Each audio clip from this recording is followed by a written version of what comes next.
ಶ್ರೀ ಪರಮಾತ್ಮನೇ ನಮಃ. ಶ್ರೀಮದ್ಭಗವದ್ಗೀತಾ ಅಥ ಚತುರ್ಥೋಧ್ಯಾಯಃ ಜ್ಞಾನಯೋಗಃ.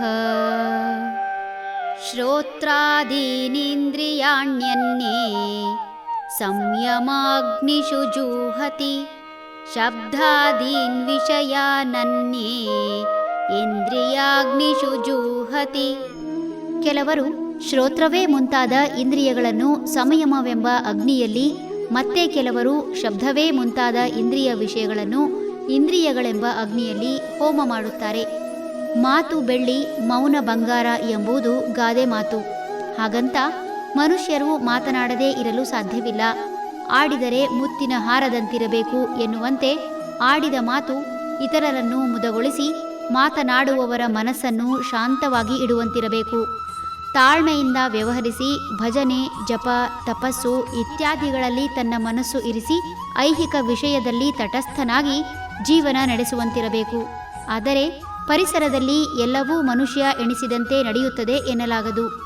ಪರಿಸರದ ಪ್ರಭಾವದಿಂದ ಮನಸ್ಸು ವ್ಯಗ್ರಗೊಂಡು ಆರಂಭಿಕ ಕ್ರಿಯೆ ಬಹಳ ತೀಕ್ಷ್ಣವಾಗಿದ್ದರೆ ಪ್ರತಿಕ್ರಿಯೆ ಅದರ 2ರಷ್ಟು ತೀಕ್ಷ್ಣವಾಗುವುದು ಸಹಜ.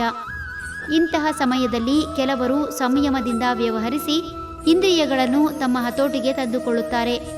ಕೆಲವು ಶಬ್ದಗಳು ಮನಸ್ಸನ್ನು ಘಾಸಿಗೊಳಿಸುವುದು ಸಹಜ.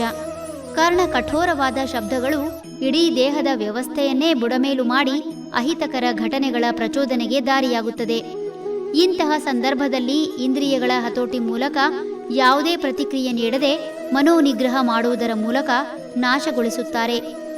ಉತ್ತಮ ಸಮಾಜದ ಚಿಂತನೆಯಲ್ಲಿ ಸಮಾಜ ಒಪ್ಪಿದ ರೀತಿಯಲ್ಲಿ ಸಂಸ್ಕಾರ ಹಾಗೂ ಸಂಪ್ರದಾಯದಿಂದ ಮದುವೆಯಾಗಿ ಇಂದ್ರಿಯ ಸುಖಗಳನ್ನು ಕೇವಲ ಪ್ರಜೋತ್ಪತ್ತಿಗಾಗಿ ಮಾಡುತ್ತಾ ಇತರರನ್ನು ತಾಯಿಯಂತೆ ಗೌರವಿಸುತ್ತಾ ಧರ್ಮದ ಚೌಕಟ್ಟಿನಲ್ಲಿ ತನ್ನ ಕುಟುಂಬವನ್ನು ಸಲಹುತ್ತಾ ಸ್ವೇಚ್ಛಾಚಾರಿಯಾಗದೆ ಕಾಮನೆಗಳನ್ನು ಹಿಡಿತದಲ್ಲಿರಿಸಿಕೊಳ್ಳುವ ಮೂಲಕ ಇಂದ್ರಿಯ ವಿಷಯಾಸಕ್ತಿ ತ್ಯಜಿಸಿ ಇಂದ್ರಿಯಗಳೆಂಬ ಅಗ್ನಿಯಲ್ಲಿ ಹೋಮ ಮಾಡುತ್ತಾರೆ.